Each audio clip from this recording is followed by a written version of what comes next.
I got up early this morning at around 7 a.m. I went out with my complimentary room service coffee, ready for a little bit of peaceful time on my balcony as we arrived in our cruise port of call. But what I saw and witnessed and experienced was very annoying. And I don't get easily annoyed on a cruise. And honestly, very disturbing to myself and other passengers. We need to talk. Hi there, I'm Ilana from the website lifewellcruise.com. Welcome back to my channel. Now I'm going to share with you what happened this morning.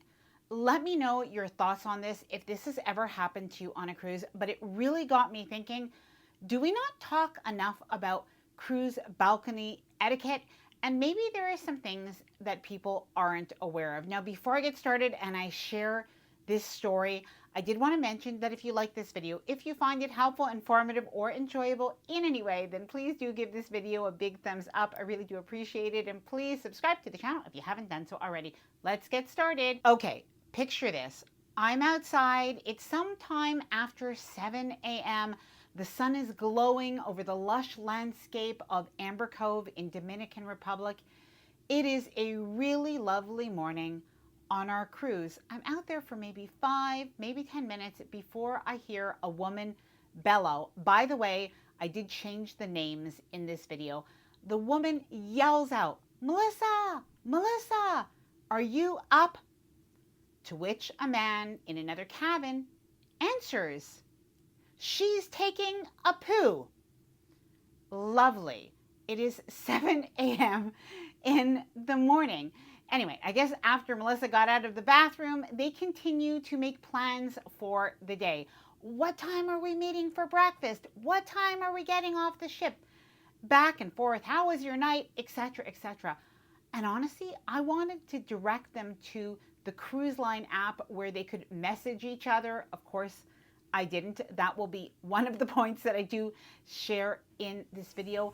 But it occurred to me, do people not know about balcony etiquette and some of the even unspoken rules that help people get along? Because let's face it, we are thousands of people that are all together on the ship, and there are some things that are a little bit neighborly or just help us get along. So based on this story, I have 6 different cruise balcony etiquette rules that may or may not be well known, but I think people should definitely follow. Now, unspoken rule number 1 is don't scream at other passengers from one balcony to another. Instead, obviously, talk between each other if you're right next door, but otherwise, you know what? Go visit each other in person, use the cruise line app, text each other, make messenger chats, anything. But screaming across the decks, which I've heard before, by the way, or even across from one cabin to another, is very annoying to other guests. Number 2, don't smoke anything on your balcony. Now, of course, on most cruise lines, this is actually against the rule, and I mean anything, because of course the smell can bother other people. But funny story, we're on board Carnival Celebration right now, and a review will be coming once we get off the ship and we've had a chance to experience everything. But one thing we noticed is as we were boarding, there was something, we've never had to do this before, but we did have to line up, and there was a sniffer dog that came around and basically smelled everybody's luggage, everybody's purses, carry-ons, etc. So you wouldn't think that that could get on the cruise ship, but on embarkation day, as we sailed away, yes, we could smell that substance. And I'm not saying the word specifically because I'm on YouTube and it really can affect the distribution of the video. But honestly, that is something that does disturb other people. Number 3, playing loud music on your balcony. Now, I think this one is much more innocent. And a lot of cruise lines do have a rule that you can't bring a Bluetooth speaker to play, for instance, at the pool deck or in a public area. But your own cabin is really your own space.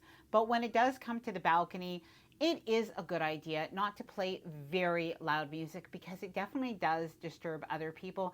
And especially if you're somewhere where the atmosphere is really nice, really quiet. Maybe you're in the Norwegian fjords and you're taking it all in, or you're in Alaska, or even going through the Panama Canal, and the locks, it really does kind of ruin the atmosphere if somebody is playing loud music. Number 4. Now, this one is going to seem like common sense, but sometimes we're on a cruise and we just don't think about it. But in the morning and at night, be quieter than you might be during the day. Now, it's just the reality. People want a little bit of peace and quiet in the morning time, and even at night. You can go out onto the balcony late at night, but don't be loud. Number 5. Now, I've heard of some people being very annoyed about this, and this is a tough one, but sometimes some of the cruise ship cabins have lights that are outside, and you can actually open up your patio light from inside the cabin. And sometimes people don't even realize that their patio light is going to be on all day and all night because, it's just a switch on the inside. And if you've got your curtains drawn, you may not notice, but somebody else next door that wants to sleep with their curtains open may really notice, and it may disturb them. Number 6. Now, I had to remind myself of this one this morning. Don't get into an argument with other passengers over this or anything else on a cruise. So if something does happen, if somebody is being very loud, now in my case, honestly, it probably lasted for 15, maybe 20 minutes. And while it was very annoying, it did stop. So I wasn't going to call security or guest services or anything like that. But it did occur to me to say something to them. But I thought, no, Alana, zip it zippy. Don't say anything, just let it go. However, if there is really something that's really bothering you and it, goes on for a period of time, or it's dangerous, or it's really against the rules, don't hesitate. Call guest services, even call cruise ship security. This is not something to deal with yourself. You have to still be on that cruise ship, throughout that entire 7 days or how long that cruise is, and it's just not worth the possible altercation. Now, I'm sure I'm not the only one who's experienced anything like this on a balcony before. As a matter of fact, somebody did mention recently to me that they decided to take an interior cabin after having such a bad experience on a balcony where they couldn't even sit out, and they said it just really even wasn't worth the money because of that.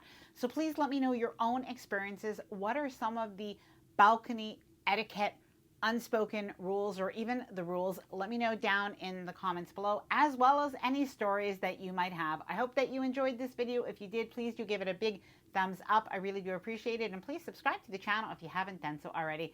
Bye for now, and happy cruising.